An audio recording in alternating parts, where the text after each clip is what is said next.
Crash and burn. Hey everybody. So do you think the Misfits ever will release a new album? I know that it seems like Danzig and Only have sort of patched up their differences that they've had endlessly since the band dissolved back, I believe, in '83. It seems like Only felt sort of screwed over by Danzig, and definitely not including him and Samhain.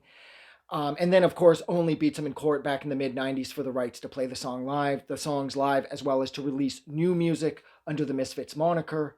But now they're touring again on and off. They played a bunch of reunion shows. Doyle's back in the picture. Everybody seems to be getting along. And I know that Only has expressed interest in there being a new Misfits album. And that scares the hell out of me because Only is not the strongest songwriter. The Devil's Reign proved that. That was essentially the Jerry Only show. And that record is atrocious.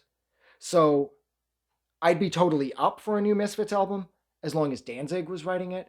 But now, even Danzig, who, let's say they've been working on it for a while because inevitably there will be a new Misfits album, Danzig's like 68 years old. He's starting to push 70. So maybe Danzig doesn't even really have what it takes to come up with new sort of hyper-charged up horror punk Misfits songs like he could back when he was a kid. So maybe it's for the best that they don't.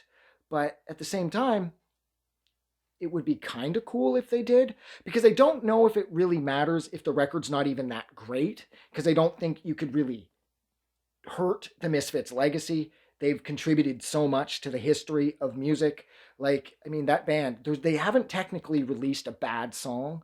The only song by the Misfits, or the only two songs by the Misfits I don't love are Attitude and London Dungeon, and I don't really have anything against them, but I mean, that's saying something too, for me at least, that out of their roughly 120 songs, I don't love two of them. So that means like 98% of them are rad. And so maybe Danzig still has it, maybe he doesn't. But what do you guys think? Do you think the Misfits will ever release a new album? Or do you think the Misfits should even consider releasing an album, or maybe they should just leave the past in the past? Personally, I'm kind of split down the middle. A new Misfits album, assuming Danzig still has it, and he keeps fucking Only's pen far away from the writing process, because again, The Devil's Reign was fucking terrible. Maybe something good could come from this. What do you guys think? Don't forget to let me know in the comments, but most importantly, never forget that you guys are absolutely amazing. I'm getting out of here. Have a good night.